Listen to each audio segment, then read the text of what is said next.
Bonsoir Ferid Boukdir. Bonsoir, chère caméra Canon qui est en face de moi. Je te reconnais. Ah, on s'est déjà fréquenté. Je crois que Philippe nous avait déjà présenté. Caméra Canon. Alors Et tu ta vas nous petite sœur, raconter là-bas toute ta vie là. À la totale? Non, pas la, peut-être Allez, pas la totale, mais tu sais comme tu es t'es pas un des premiers, mais tu es venu en 2009 Oui, participer à nos, oui. à nos concerts de la paix pour le désarmement, parrainé par l'ONU, etc. Et on avait mis un extrait de ton film Un été à la Goulette, puisque c'était le spectacle s'appelait De l'autre côté du miroir, la Goulette Casino de Paris. Oh, Voilà. Et donc, c'est toi, tu étais très joli. là.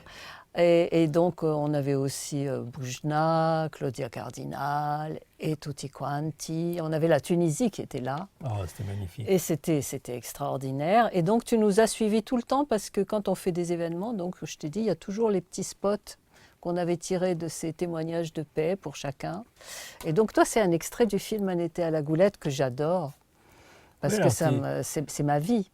ah, bah, écoute, c'est aussi ma vie, puisque le film était un peu autobiographique. Ouais. C'est en fait des souvenirs d'adolescence. Mm. Et comment l'idée d'un été à la Goulette m'est venue, justement, c'est aux nécessités de la paix entre les communautés, mais revenue à cause, en fait, de la guerre en Yougoslavie.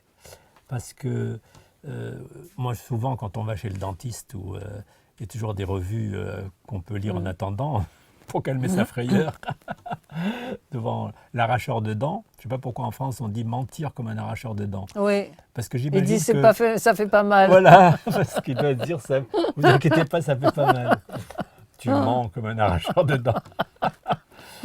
Et alors là-dedans, dans ces revues, j'ai vu qu'il y avait la guerre en Yougoslavie, en ex-Yougoslavie, et que du coup, des Serbes qui étaient orthodoxes chrétiens, des Croates qui étaient catholiques chrétiens et des Bosniaques qui étaient musulmans, se faisaient la guerre entre eux et que c'était sanglant et qu'il y avait des massacres et le siège de Srebrenica et tout ça.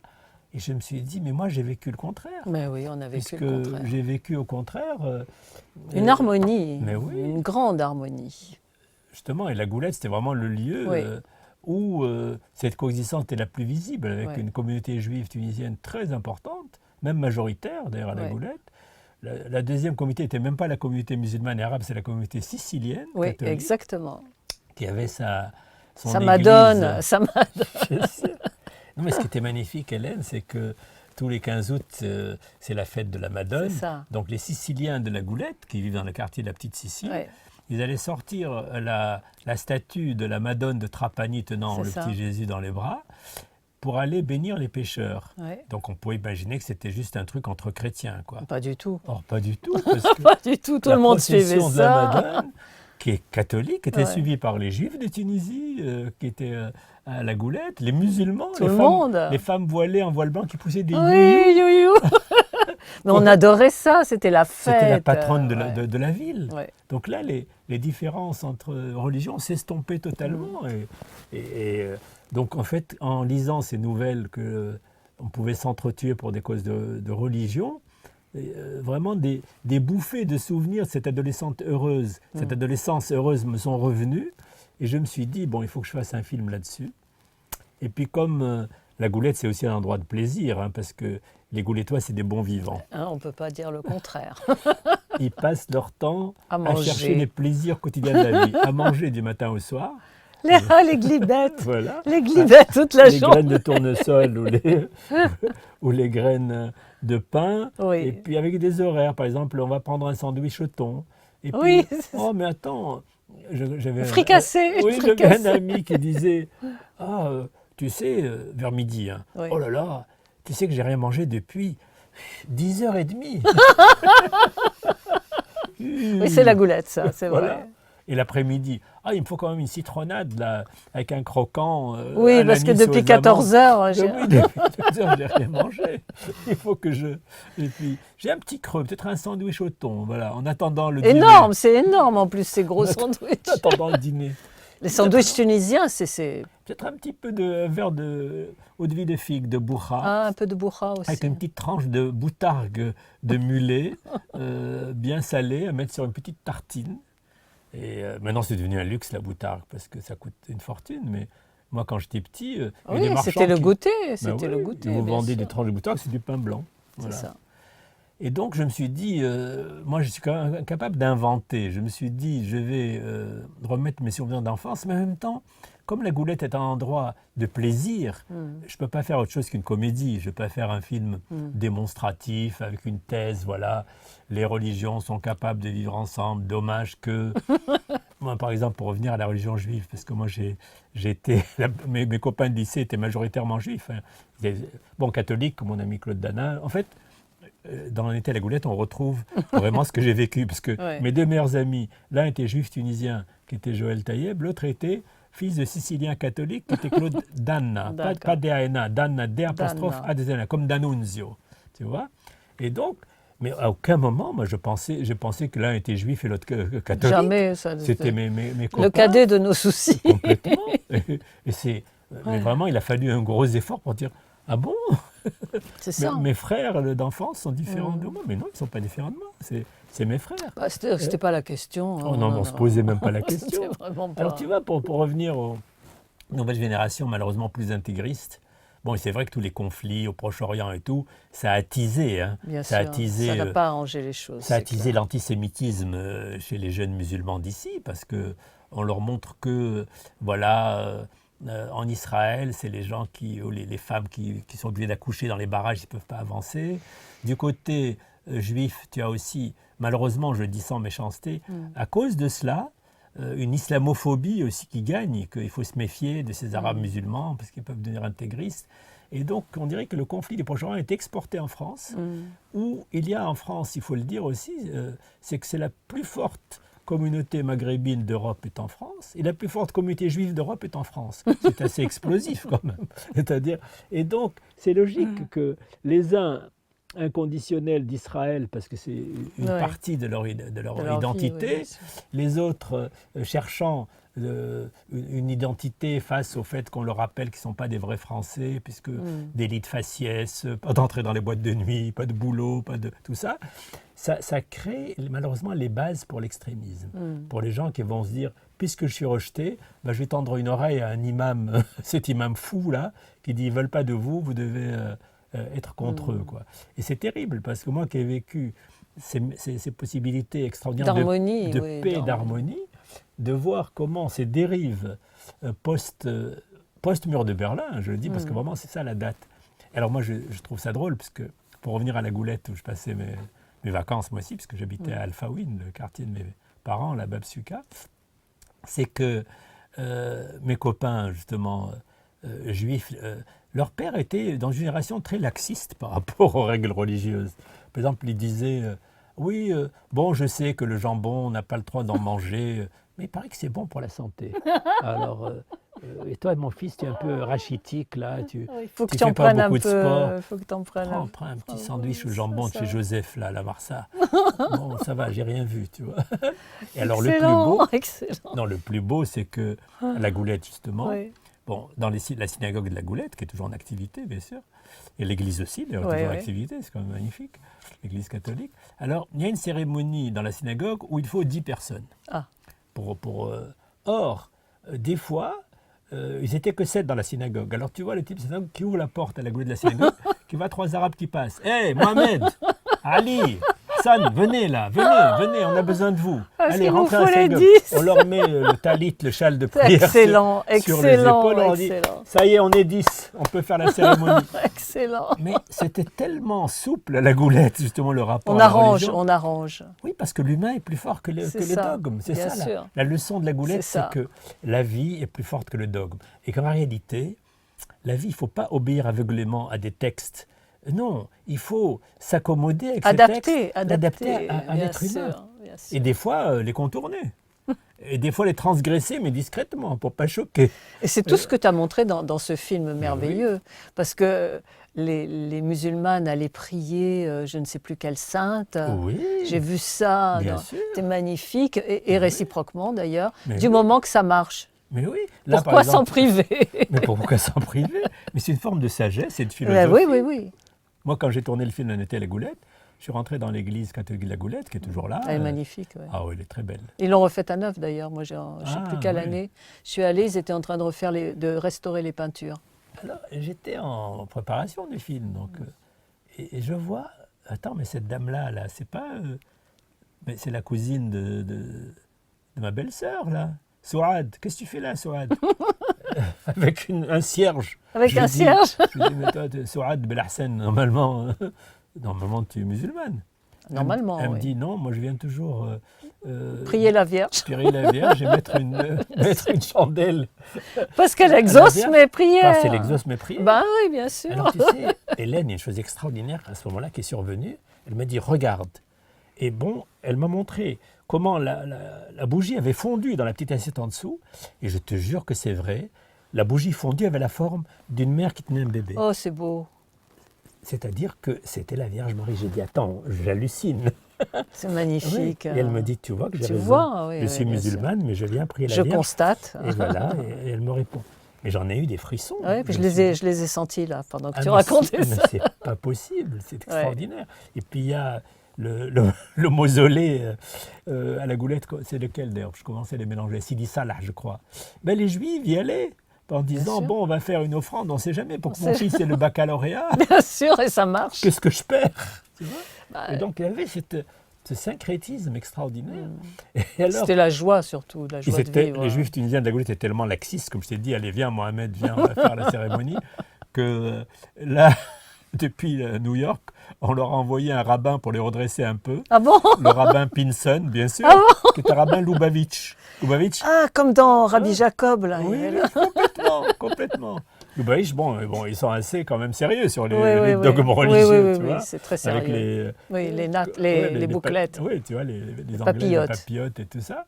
Et donc, ils ont envoyé le rabbin Pinson pour redresser ces juifs tunisiens qui sont beaucoup trop laxistes, qui se mélangent à toutes les autres religions, qui s'arrangent avec les autres religions, et pour qui la joie de vivre passe avant.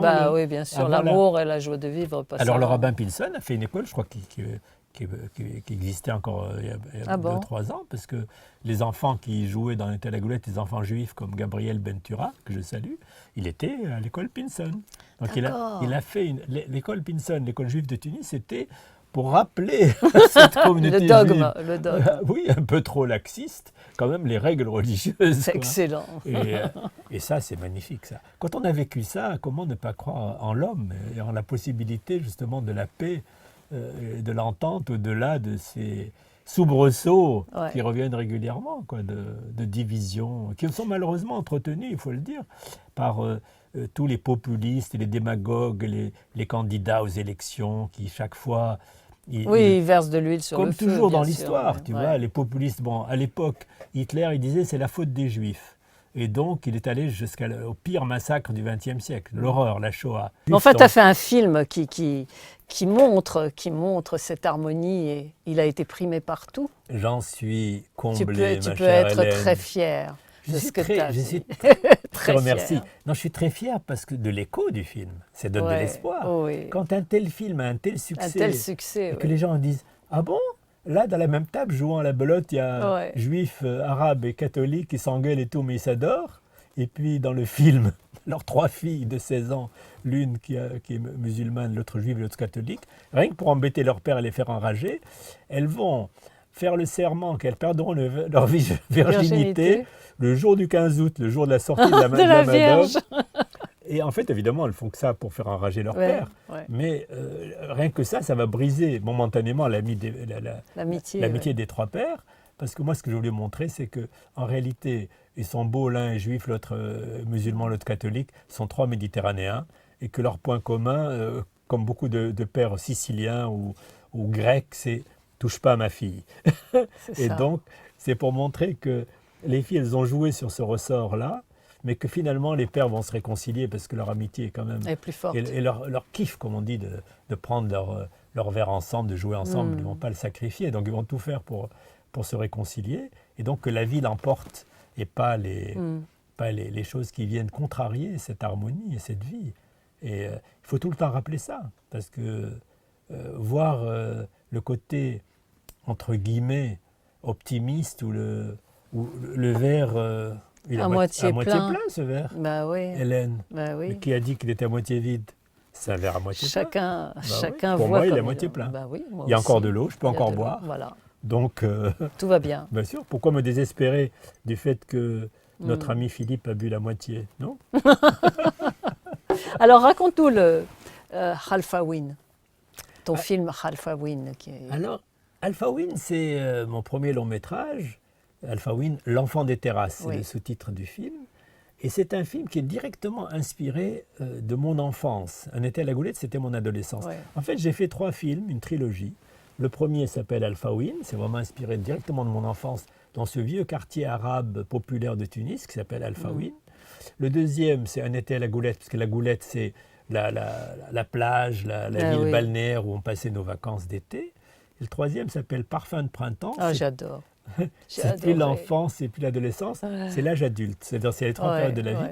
Mais je n'ai pas voulu le situer n'importe où, encore une fois. J'ai voulu le situer à un moment charnière où, après des années de pouvoir autoritaire exercé par le président, le général, parce qu'il était général Ben Ali, mais après déguisé en civil, après le grand visionnaire qui était Habib Bourguiba, qui était notre premier président, qui a l'émancipateur de la femme, qui jusqu'à aujourd'hui a fait que la femme tunisienne est la femme pionnière du monde arabe et musulman, qui est la plus libre de tout le monde arabe et musulman. Il a fait un travail remarquable. Il a supprimé la polygamie, il a interdit la polygamie, interdit la répudiation, c'est-à-dire le divorce oral. Avant, quand c'était horrible, quand le vieux voulait une épouse plus jeune, il disait simplement... dehors. Dehors, il disait, voilà, je te répudie, tu rentres chez ton père et je vais prendre une petite jeune. C'est ça. Bourguiba interdit ça, il interdit la polygamie, d'ailleurs, il a interdit de façon très intelligente, je vais te raconter. Parce que Bourguiba, qui était un type extraordinaire, il a dit, je ne vais pas choquer les conservateurs en disant j'interdis la polygamie comme ça de but en blanc. Mais comme il était vraiment très intelligent, il a dit je vais le faire en même temps que l'indépendance. Pour dire, voilà, vous étiez colonisé, vous n'avez pas de droits, vous étiez... Là, l'indépendance, ça marche avec la libération de la femme. Ça va ensemble. D'accord, oui, donc ils étaient obligés de suivre. C'était un package. C'est ça, ouais, très bien. Ça. Et puis il a appelé le grand mufti de Tunisie, qui était un très très érudit en islam, qui s'appelle le cheikh Tahar Ben Achour. D'ailleurs, après son fils aussi, Fadel Ben Achour. L'islam tunisien est un islam, on dit là aujourd'hui, modéré. Non, c'est un islam progressiste. Je ne peux pas faire de film où il n'y a pas, comme dans Khalfawin, justement, pour revenir à ta question. Ouais. Dans Khalfawin, il y a le petit garçon qui est entre 2 âges, parce qu'il est encore petit, donc il peut encore aller avec sa maman au hammam des femmes. Oui. Et du coup, pour ses copains plus âgés, c'est une aubaine, parce qu'ils disent... Mais nous, on n'a plus le droit d'entrer au hammam des femmes. Dis-nous comment c'est. Parce qu'on a grandi, raconte-nous. Ouais, c'est ça. Raconte-nous. Et lui, il est encore innocent. Donc, il lui dit alors, et Fatma, elle est comment? Et Dalila, elle est comment? Et tout ça. Et puis un jour, il est chassé du hammam parce qu'on décide qu'il est trop grand. Et lui, il vit ça comme une terrible injustice parce que lui, il bascule à ce moment-là. Il doit quitter le monde des femmes, qui l'entoure de tendresse, d'affection. Parce que vous savez, dans le hammam, on peut être, si la mère a trop d'enfants, elle peut dire à sa voisine au hammam, tiens, lave-moi celui-là, parce que j'en ai 4. Et donc, à ce moment-là, une parfaite inconnue va vous shampouiner la tête, vous laver, vous frotter, vous caresser et tout ça, mais c'est un délice. Et oui, on est entouré d'affection. Donc, tu as vécu ça, toi? Bien sûr. Quelle merveille. Et comment? Alors, on n'a aucune envie de quitter ça. T'avais quel âge? 9 ans, 10 ans? Quand j'ai quitté le hammam? Oui, avant. Je ne vais pas te dire, parce que comme je suis petit de taille, je l'ai quitté bien tard. Ah, d'accord. Donc, tu étais déjà ado. Oui, non, je n'étais pas encore ado. Non, je n'étais pas pubère. Tu étais pré-ado. Non, je n'étais pas pubère. Il ne faut pas exagérer. Mais c'est pour ça que je montrais dans le film la maman qui négocie pour que son garçon qui commence à grandir soit admis dans le hammam des femmes. D'abord parce que pour les mères méditerranéennes, un garçon ne grandit jamais, c'est toujours son fils. C'est son petit garçon. Et comme elle dit à la gardienne du hammam, elle lui dit oui, maintenant qu'il est grand, il faut qu'il aille au hammam des hommes. Il dit mais au hammam des hommes, mon mari lui dit allez, va te laver, et puis reviens aussi crasseux qu'il est venu. Ah oui, non, ça va pas du tout, confiance. Ça. Ouais. Et bien, pour nous, enfants, c'est très différent comme traitement, parce que c'est vrai que le hammam des hommes, les hommes au Maghreb, ils doivent faire comme ça, rendre les garçons plus rudes et plus virils, donc tu vas te faire, allez bon, elle va te laver, alors que là, une inconnue vient de vous masser, de vous caresser, de vous faire... Mais comment Le massage au savon. Complètement. Non, comment ça s'appelle? Oui, c'est ça, la le tfal. tfal, la terre de Foulon qu'on met dans Oh les là cheveux. là, et après tout t'es ça. tout doux. Et donc, moi, j'ai filmé dans Alpha Win, c'est au moment charnière où les petits garçons au Maghreb sont élevés par les femmes d'abord. Ils baignent dans un univers féminin, au point même d'aller dans le hammam, qui est l'endroit de l'intimité totale entre les femmes. Et un jour, arbitrairement, on considère qu'il a grandi. Et on dit, hop. tu vas aller chez les hommes. Et là-bas, on va lui dire, tu vas t'endurcir à l'épreuve de la vie. On comprend que pour lui, c'est une cassure terrible et qu'il a envie de retourner dans le monde des femmes, puisqu'il est entouré de tendresse. C'est ça le sujet du film, c'est le passage de l'enfance à l'adolescence, qui est symbolisé par le jour où il est chassé du hammam. J'ai voulu filmer ça comme si c'était Adam chassé du paradis. C'est-à-dire que là, le fait de quitter le monde des femmes, il va quitter le paradis. Et en même temps, le hammam, c'est quand même... Bon, si on veut faire les intellos et faire un peu psychanalyse du film, le hammam, c'est un endroit chaud et humide, c'est un peu le ventre maternel. Eh oui, bien sûr. C'est comme le ventre maternel où on est protégé, où l'enfant est pris... Le fœtus, le petit, il est pris en charge totalement, il est nourri. Et puis, l'accouchement, c'est aussi le fait quand on est éjecté de ce paradis où on était protégé. C'est pas par hasard que les bébés, quand ils accouchent, ils pleurent. Ils crient. Attends, j'étais bien là. Mais c'est marrant, ça me fait penser à Colline Serrault. Tu sais, elle a fait un film, à la fin, ça se finissait au paradis. Donc il y avait le paradis des femmes, rose, magnifique, paradisiaque, et le paradis des hommes où ils se battaient toute la journée. Mais elles étaient tranquilles dans leur dans leur c'est une paradis. vision quand même un peu simpliste, parce qu'il y a eu des Amazones aussi qui ont pas mal... Je ne sais plus comment s'appelait ce film, mais c'était rigolo. La Belle Verte. Oui, peut-être bien. C'est ça. C'était là où elle se rechargeait avec les bébés. Je ne l'ai pas vu. À chaque fois, on a beaucoup raconté. Oui, moi, je connais bien sûr 3 hommes et un couffin. Ah bah, tout le monde connaît Boujna, Michel Boujna, bien sûr. Qui d'ailleurs a une grosse... C'est une anecdote. Michel Boujna, il a un gros regret, parce qu'il ne savait pas du tout que le film allait marcher. Donc, comme c'est un film qui était vraiment un tout petit budget, on lui a proposé au départ, écoute, au lieu de toucher un salaire, un cachet, on va un pourcentage, un bien pourcentage sûr. sur les recettes. Alors, il a refusé, quel dommage. Il a dit non, moi je suis acteur débutant, je veux mon salaire. Je veux mon cachet. Dommage. Et après, il m'a raconté, mais après je me suis mordu les doigts, parce que ce film qui coûtait 4 sous est devenu un triomphe commercial. On ne peut pas deviner à l'avance. Les artistes ne sont pas des épiciers en général, hein. Ils font des rêveurs ou des poètes ou des enfants qui sont insécures et qui doivent, grâce aux personnages qu'ils jouent, avoir le plaisir de vivre 1000 vies, puisque chaque fois ils sont quelqu'un d'autre. Comment tu es avec tes acteurs, toi? Comme un papa, parce qu'ils ont besoin d'être bien, ils ont besoin d'être maternés un peu de temps en temps. Moi je suis affectueux. Oui, c'est ça. Tu les rassures tout le temps. Mais bien sûr, parce que comme je crois dans l'être humain qui est perfectible, je crois que l'acteur peut mieux jouer si on lui dit qu'il peut mieux faire, et si on croit en lui. Donc là, par exemple, j'ai vu des collègues que je ne nommerai pas, qui sont autoritaires sur le plateau. Ça les casse. Bah oui, parce que par exemple là, il est très loin de l'acteur, il est derrière la caméra, il dit mais non, refais, c'est nul ce que tu as fait, devant tout le monde, ce qui est extrêmement humiliant.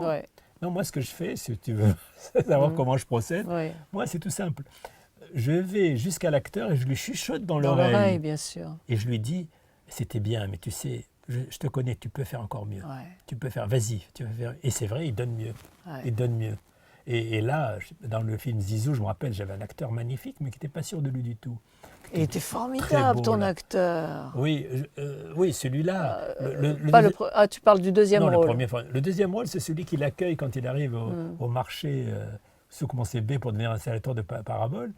C'est un garçon, mais vraiment, c'est un Marlon Brando. Il est métis, hein, donc il est mi-noir, mi-blanc. Et peut-être, parce qu'il a dû, dans son enfance, souffrir de ça, qu'il était métis, on devait le...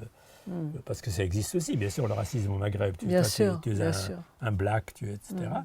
Et donc, lui, il avait une présence magnifique, mais il fallait croire en lui. Et donc, moi, à chaque fois, je le rassurais. Oui, en même temps, je lui disais ce que je pensais, c'était pas du baratin. Je disais, mais c'est la présence d'un Marlon Brando. Je disais, mais quand tu souris, tu illumines le plateau. Et c'était vrai. C'était vrai, Et il fallait le lui dire. Bien sûr. Et du coup, ça le... c'est extraordinaire. Et du coup, il donnait, mais 100 fois plus, quoi. Mais tu sais, c'est simple, hein. Il ne faut pas casser les êtres humains. Il faut essayer de réveiller ce qu'il y a de bon en eux. C'est bon, ça a l'air d'être bon samaritain de dire ça, mais il faut c'est comme ça que ça peut grandir. Hein. C'est oui. comme les plantes.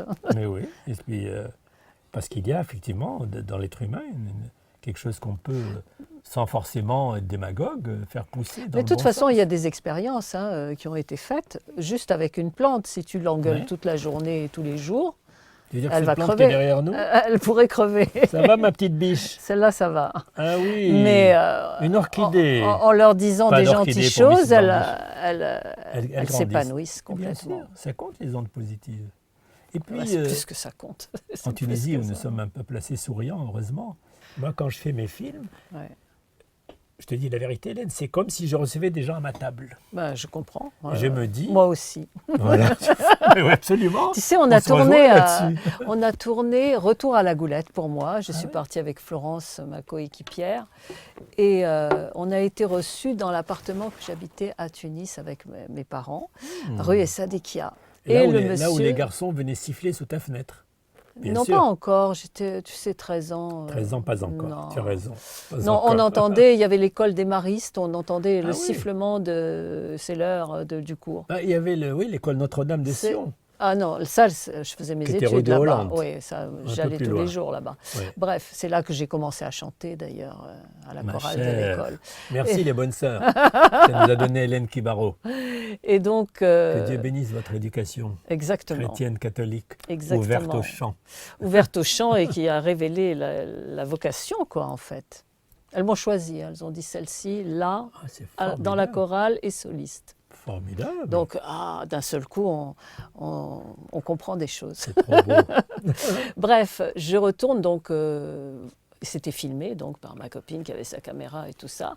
Et le monsieur dit entrez, entrez, entrez. Dans Et l'immeuble où tu habitais, dans l'appartement, on visite tout, on Rue filme Essadikia, tout. Rue devenue Essadikia, rue 3e étage. rue Gamal Abdel Nasser, Oui, bon, au peut-être. croisement de Certains. l'avenue de France Ouais. et de l'ex-avenue Jules Ferry devenue Habib Bourguiba, et faisant le coin avec la résidence de France, qui est devenue l'ambassade de France, C'est ça. face à la cathédrale catholique. Donc Exact. c'était bien entouré. J'étais très bien entourée. Et donc, on descend après la... D'abord, le monsieur vient me dire, quand tu reviens pour faire un spectacle ici, on te laisse l'appartement. J'ai dit, mais pourquoi ? Avec les enfants, ils partaient. On te le laisse. J'ai dit, pourquoi ? Parce que tu étais là avant. Le nouvel occupant, Oui, c'est magnifique. mais c'est pas tout. On s'en va, donc j'étais avec 2 autres personnes qui nous accueillaient, qui nous conduisaient partout. Il court, il court, il court. Il arrive avec un paquet de pistaches pour la route. Oh là Vous ne là. partez pas sans rien. Voilà, c'était la même histoire. Mais c'est Oh filmé, là hein, on là. l'a Oh là là. dans Retour à la Goulette. Donc c'était un petit film, c'était un moyen, mais Comme c'était une beau, demi-heure. Ouais. les Mais échanges c'est toujours, humains. le Même, fond, le cœur de la Tunisie, il est C'est comme ça. magnifique ce que tu me racontes. Tu as fait des films qui donnent de la joie au cœur, Mais Zizou, Je etc. suis d'accord, mais mais- tu remarqueras que ce n'est pas de l'optimisme béat. Non, non, C'est-à-dire que jamais, jamais. Je montre toujours les problèmes, les contradictions, les souffrances et tout ça, et je dis qu'il faut être C'est optimiste ça. parce qu'on peut dépasser ça. Et tu montres, et tu Ouais, le ouais. montres. Donc moi, on n'a pas pu voir l'ensemble de ta carrière qui est phénoménale, avec Mon Dieu. non seulement tout ce que tu as écrit, mais tous les films et les documentaires et les caméras C'est vrai que ma d'Afrique et Ouais, le ouais. festival de Carthage, Ouais, etc. j'ai dirigé aussi, ouais. Et Non, mais- membre du jury de Cannes et de tous les autres festivals. et- Oui, d'ailleurs, je ne suis pas peu fier du fait d'être le seul cinéaste tunisien maghrébin, donc d'origine arabe, Ouais. le seul cinéaste arabe qui a été membre du jury des 3 plus grands C'est festivals du ça, monde. Berlin, Venise, Venise et et Cannes. Cannes. Et toutes ces J'ai des collègues femmes, qui en ont eu 2 et moi j'ai eu les 3. Et toutes ces stars avec lesquelles tu es photographié, on va Oui. pouvoir les montrer dans Oui. l'émission parce que c'est Bon, ça, c'est Emmanuel magnifique. Béard, par exemple, c'est une fille formidable, parce qu'Emmanuel Béard, c'est une fille engagée, c'est pas seulement une Ouais. actrice. Souviens-toi comment, quand il y a eu l'église Saint-Bernard occupée par les émigrés Oui, qui n'en elle pouvaient est plus de allée, travailler oui. au noir et de ne Mm. pas avoir de papier, elle est allée soutenir les Bien émigrés. sûr. Et je me rappelle, elle était venue au festival de Carthage comme membre du jury, parce qu'elle est venue soutenir ça.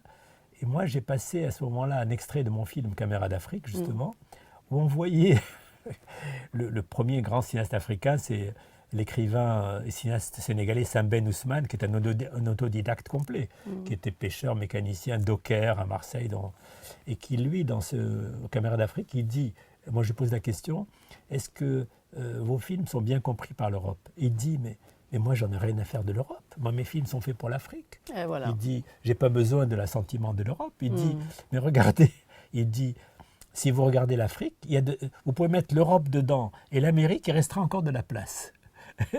Et il dit, voilà la phrase magnifique, il dit, mais pourquoi voulez-vous que je sois comme le tournesol qui tourne autour du soleil? Pourquoi ce tropisme, que c'est le centre, c'est l'Occident? Il dit, je ne suis pas comme le tournesol qui tourne autour du soleil, car je suis moi-même le soleil. Et ça, Emmanuel Béard s'est levée, elle a commencé à applaudir. Ah oui, je suis moi-même le soleil. Dit, mais comment tu as capté des choses pareilles, tu vois? On est devenus amis à partir de ce moment-là, d'ailleurs. Et donc, la chance d'être membre du jury à Cannes, c'est que tu côtoies toutes ces personnes formidables. Hein. Et après, moi, j'ai été invité, d'ailleurs, en 2017. Oui, j'étais passé des photos de ça. 2017, c'était le 70e anniversaire du Festival de Cannes.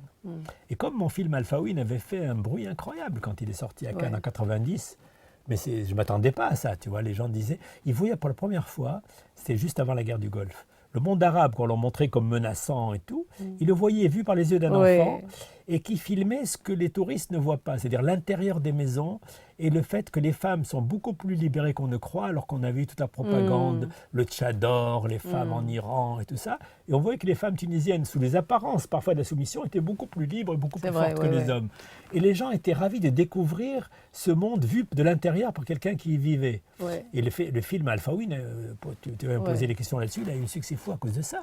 Parce que les gens disaient, on est soulagé, mais comme dans Un été à la Goulette et comme dans le troisième, là, Zizou. On dit voilà comment ils vivent dans ces pays qu'on nous présente comme hostiles, terribles et tout. On voit la bienveillance. Et c'est vu de l'intérieur. Et c'est pas de la propagande. Non, c'est la vérité. Tout ce que j'ai vécu. Et donc, j'étais très fier parce que là, Thierry Frémaux, le patron de Cannes, qui a remplacé mon ami Gilles Jacob, je t'ai envoyé une photo avec Gilles Jacob d'ailleurs. C'est lui qui avait mis membre du jury 2 fois d'ailleurs, une fois long métrage, une fois court métrage.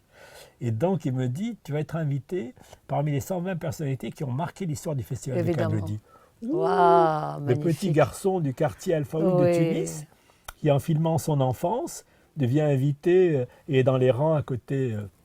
Bon, Claudia Carnel, c'est normal, parce que c'est devenu une grande amie depuis qu'elle a tourné dans mon film Un été à la Goulette, mais il y a une photo où je suis carrément aux côtés de Uma Thurman, celle qui joue dans Kill Bill.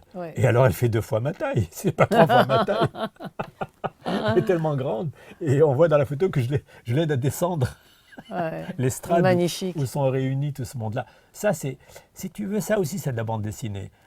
Et Elia Kazan aussi. Ah, Elia Kazan, c'était mon idole, ça. Tu nous as mis une très belle photo d'Elia Kazan. Ah oui, ça, c'était aussi un rêve d'enfance. C'était au tout début. Moi, je suis un enfant du Ciné-Club de Tunis. Le Ciné-Club de Tunis, c'était tenu tous les dimanches matins. Un copain m'a dit un jour, tu sais, nos profs, là, monsieur Gilbert Slama, qui est prof d'anglais, il anime des séances de Ciné-Club le dimanche. Il faut qu'on aille voir ça. J'ai dit, ah bon? Alors, c'était au cinéma Le Paris, qui était avenue de Paris, à côté de l'Émeraude Lance la Mode, le magasin. Et du café chez les nègres. Ah oui, je me rappelle de ça. Oui, dont le décorateur n'était autre que le père de Wolinski. D'accord. Parce que Wolinski, malgré son nom à consonance ashkénaze, lui, c'est un juif de Tunisie. Son père était un type d'origine ashkénaze qui a épousé une fille Bimbaron, très connue, la pâtisserie Bimbaron, pour les fameux saucissons au chocolat. C'est-à-dire que ça ressemble à un saucisson, mais comme ce n'est pas cachère ni religieux, c'est un saucisson au chocolat. D'accord. D'ailleurs, tu me donneras après le chocolat dont tu m'as parlé. Absolument, c'est prévu. Et donc, nous, on ne peut pas rentrer au ciné-club parce qu'on n'a pas de sous. Il faut payer la carte, qui était, je ne sais plus, moi, 50 centimes ou 100.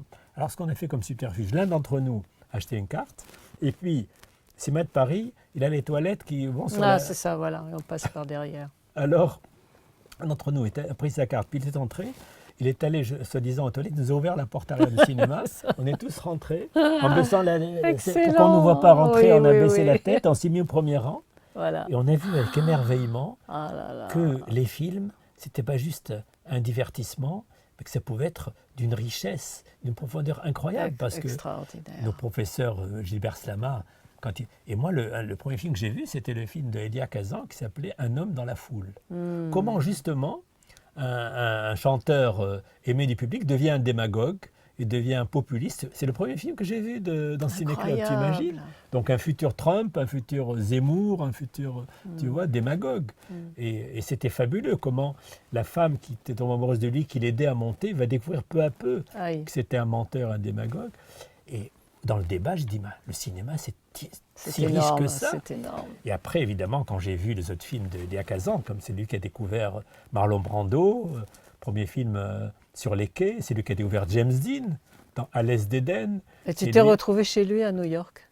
Oui, parce qu'en réalité, un des plus grands films de lui que j'ai vu, qui s'appelait America, America, c'était sur l'histoire de son grand-père qui avait quitté l'Anatolie, donc la partie entre guillemets chrétienne de la Turquie, pour émigrer en Amérique. Le rêve, c'était l'Amérique. Et il fait tout, quoi. Il renonce même à un riche mariage, America, America. Et moi, je suis arrivé à Washington, c'était avec la Fédération panafricaine des cinéastes, qui avait été fondée chez nous en Tunisie au Festival de Carthage. Comme moi, j'ai toujours été dont tu es directeur? J'étais, oui. Ah, tu étais directeur, oui. Non, maintenant j'ai laissé la place aux jeunes. J'étais longtemps directeur. Et donc, comme moi j'ai toujours été très polyglotte, je parle couramment l'anglais, l'italien, l'arabe bien sûr, le français. Je faisais partie de la délégation qui allait à Washington pour demander un soutien pour le cinéma africain à l'African American Institute, qui était l'Institut des Noirs américains.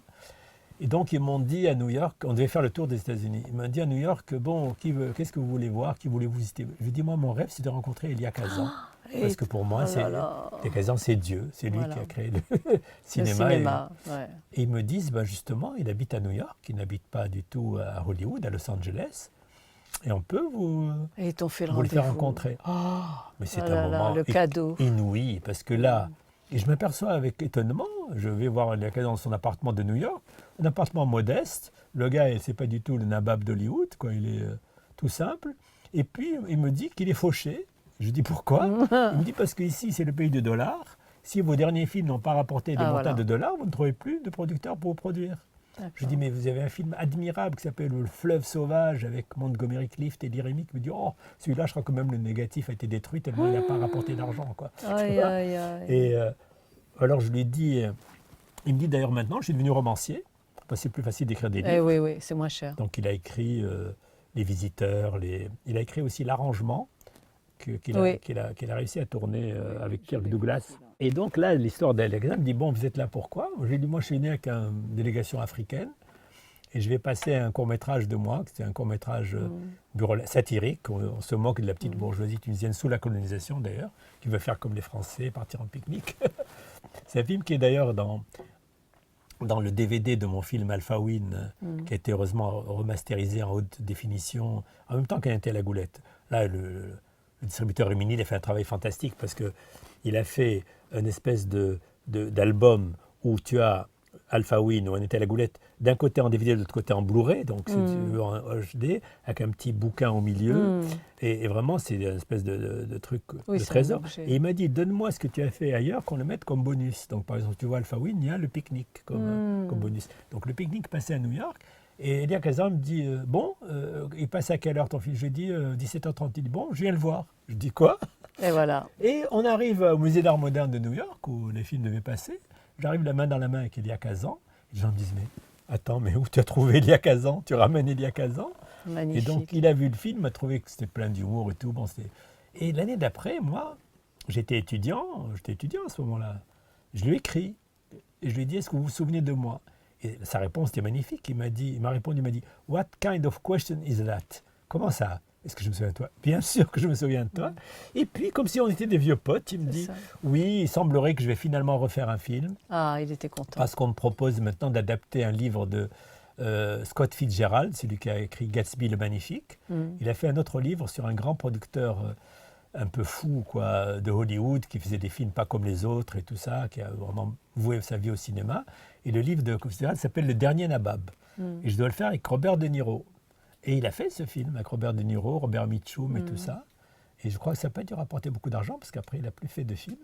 Mais ma rencontre avec Elia Kazan, mais moi, je trouve que je suis un petit gars verni. Oui. Pour garder le langage français. Absolument. Parce que mon amour du cinéma ou mon amour des rencontres des êtres humains a fait que j'ai fait des rencontres vraiment formidables, quoi. Et bon, sans en tirer, je ne cherchais pas à tirer profit de ça, mais c'était du bonheur. Et ce qui est formidable quand on croise les stars à Cannes, je me suis dit, tiens, quand j'étais membre du jury la première fois, l'année d'après d'Alpha Win, j'étais membre du jury officiel à Cannes, Et puis, je me disais, mais attends, moi je venais comme étudiant à Cannes et je mangeais des sandwichs qu'on appelle les pambagnas, parce qu'ils sont des sandwichs au thon qui me rappelaient les sandwichs tunisiens, qui sont des sandwichs au thon. Et je regardais le tapis rouge, je disais, quand est-ce que, Ya Rabbi, quel jour je pourrais monter là-haut, moi. Et quand j'étais en haut des marches, là, membre du jury, j'ai dit, ah, t'as remercié Farid Bouguedir, merci mon Dieu, tu m'as entendu. Ah, oui, bah, là, je suis là. Et une chose extraordinaire, c'est que quand tu es au milieu des stars, tu t'aperçois qu'il y en a qui sont mieux à l'écran que dans la vie. Ouais. C'est-à-dire que la caméra les magnifie. Tu vois. Elles ont... Et il y en a qui ont un charisme naturel dans la vie extraordinaire, dont Emmanuel Béard. Emmanuel Béard, son film cette année au Jury du jury, c'était La Belle Noiseuse de Jacques Rivette, face à Michel Piccoli. Et quand Emmanuel Béard montait et qu'elle était près de vous, là, en haut des marches, mais il y a quelque chose, elle rayonne, je ne sais pas comment te dire. Bah, quels sont tes projets maintenant? Parce que je sais qu'il y a eu le Villa Jasmin. Oui, bien sûr. Qui est passé il n'y a pas longtemps. Oui, il est passé le 5 février à l'Institut du monde arabe. C'est ça. D'ailleurs, moi je suis très content parce que le 5, c'est un signe protecteur au Maghreb. Khamsa. C'est pour ça que le jeudi aussi est un jour qui est le 5e jour de la semaine. On dit d'ailleurs 5 et jeudi sur toi, c'est-à-dire que tu es protégé par ça. Pour ça d'ailleurs que la main de Fatma, le petit bijou qu'il connaît dans le Maghreb, il y a 5 doigts. Bien sûr. Je ne comprenais pas pourquoi, Hélène. Et en réalité, j'ai compris que c'était bien avant les religions, c'était contre le mauvais œil. Ça signifie 5 doigts dans les yeux de celui qui t'envie. Ah, bah dis donc. Bien sûr, c'est-à-dire, si tu me regardes avec jalousie et envie, je suis protégé parce que ces 5 doigts peuvent t'aveugler. En Turquie, ce n'est pas 5 doigts, c'est un œil. Oui, en fait, c'est un œil contre le mauvais œil. Ça. Alors qu'au Maghreb, c'est 5 doigts. Incroyable. Pendant longtemps, je ne comprenais pas. Et ça vient de là, 5 sur toi. 5 sur toi, ou 5 jeudi, qui est le 5e jour de la semaine sur toi. Oui. Ça vient que les 5 doigts de la main te protègent en attaquant celui qui t'attaque, en attaquant celui qui te jalouse et tout ça. Tu vois. Et donc, je suis très content que Villa Jasmin passe le 5. Voilà. C'est encore un cadeau, ça. Ton activité, elle est tellement multiforme que... Non, mais c'est vrai. Bon, si tu veux que je sois aussi très, très franc avec toi, moi, je suis toujours déçu après mes films parce que, malheureusement, je suis toujours, je dirais, escroqué, entre guillemets, du point de vue financier, parce que moi, je suis nul en finance, je l'avoue, et que les producteurs auxquels j'ai eu affaire, parce que moi, je suis un artiste, je ne suis pas un financier, bon, consciemment, inconsciemment, ils sentent ça, donc ils voient que ce n'est pas l'argent qui m'intéresse, donc ils vont venir te dire, tiens, signe-moi ce papier, quand tu diminues tes droits d'auteur pour aider le film. Alors moi, je ne lis jamais, je dis, oui, d'accord, bien sûr, d'accord, je dis... Après, ils me disent, bon, on a diminué les droits d'auteur, on va diminuer le temps de tournage parce que c'est trop cher. Et moi, je dis, mais je ne pourrais pas obtenir des acteurs ce que je veux si tu me diminues. Et là, tu as tout le temps, le plus douloureux, je dois avouer, pour un artiste, c'est que les gens des finances qui sont derrière toi, pas tous, hein, il y a des gens bien aussi que j'ai rencontrés, mais ceux à qui j'ai affaire, le plus douloureux, c'est quand ils te miment l'amitié, alors que ce qui les intéresse, c'est le pognon, en fait, c'est le gars. Ça, c'est le plus douloureux, c'est quand ces mêmes personnes qui vont financer ton film, donc concrétiser tes rêves, tu crois que c'est des amis parce qu'ils t'amènent les enfants à la maison. Chaque fois que tu pars en voyage, tu ramènes des choses pour leurs enfants. Tiens, ramène-moi du Shiseido pour ma fille et du Davidoff pour mon fils. Moi, je ramène, j'ai pas de problème. Il te perçoit après que, vu que tu as signé n'importe toi, tu es dépossédé, que tu es peut-être réalisateur, mais que ce n'étaient pas des amis. C'est terrible. Moi, je suis resté un enfant. C'est pour ça que je lis des bandes dessinées. C'est vrai. Je suis resté quelque part comme le héros de mon dernier film, Zizou. Parfum de printemps, il s'appelle Zizou. Et lui, c'est un Candide qui débarque, qui croit que tout le monde est bon. Mais ça se finit très bien, Zizou. Oui. C'est ça qui est merveilleux. Heureusement. Après, il rencontre les islamistes, il rencontre les suppôts du parti au pouvoir. Et il est porté en triomphe à la fin. Il tombe amoureux d'une fille qui a été séquestrée par un clan mafieux pour du pouvoir. Et tout ça, il le vit comme un rêve. Ouais. Et moi, je l'ai fait aussi comme une bande dessinée. C'est ça, oui. Et donc, j'ai une très belle phrase du poète Jules Supervielle que je vais te citer pour conclure. C'est une phrase magnifique.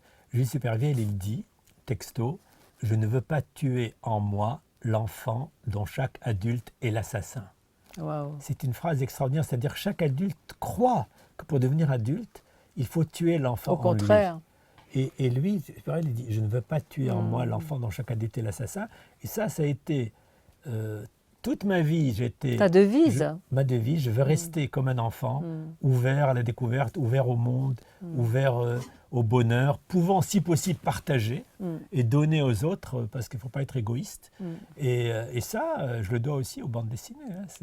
C'est ton conseil, en fait, pour tout le monde, rester des enfants, en fait. Ah oui, Gardez votre part d'enfance. Bon, pas totalement enfant, parce que moi j'ai vu qu'on peut être dupé financièrement quand on reste enfant, mais gardez cette part d'enfance en vous, parce que c'est un trésor que plus jamais on vous redonnera. Exactement. Il ne faut pas fermer ces fenêtres-là sous prétexte qu'on vous a fait croire que le bonheur c'est de posséder beaucoup d'argent ou d'avoir une voiture plus grosse que celle de votre voisin et autres bêtises. Et que non, la vie est courte, c'est une séance de cinéma pour moi, parce que moi je vis que par le cinéma. Pourquoi gâcher le film? Faisons en sorte que le film soit le plus agréable possible. Je suis bien d'accord avec toi. Ben, merci, hein, merci à toi. C'était un beau voyage. On n'a pas tout vu, mais tu reviens quand tu veux. Oui, je suis le bienvenu ici. Et puis, merci Hélène. Et encore une fois, si des spectatrices ont des vieilles bandes dessinées dans leur grenier, on leur dira. N'hésitez pas à les proposer pour que je reste un enfant.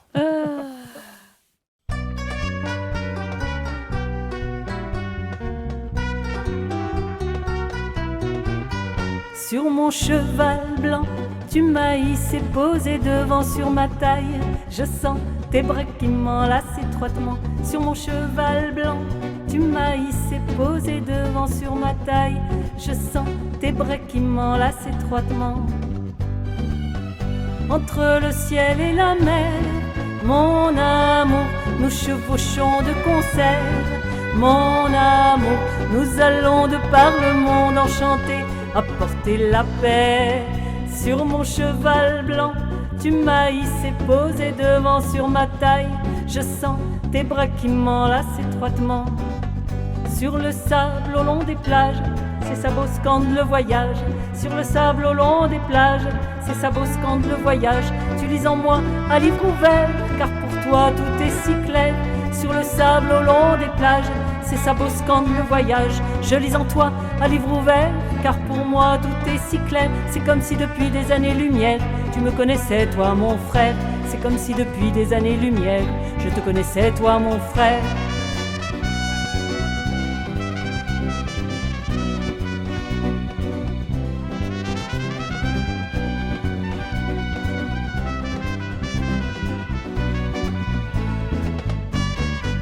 Sur mon cheval blanc, tu m'as hissé posé devant sur ma taille. Je sens tes bras qui m'enlacent étroitement. Sur le sable au long des plages, c'est ça beau scande le voyage. Sur le sable au long des plages, c'est ça beau scande le voyage. Tu lis en moi à livre ouvert, car pour toi tout est si clair. Sur le sable au long des plages, c'est ça beau scande le voyage. Je lis en toi à livre ouvert, car pour moi tout est si clair. C'est comme si depuis des années-lumière, tu me connaissais toi mon frère. C'est comme si depuis des années-lumière, je te connaissais toi mon frère.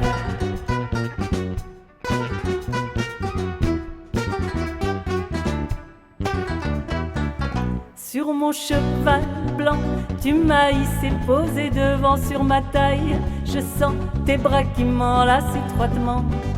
Entre le ciel et la mer, mon amour, nous chevauchons de concert. Mon amour, nous allons de par le monde enchanté apporter la paix.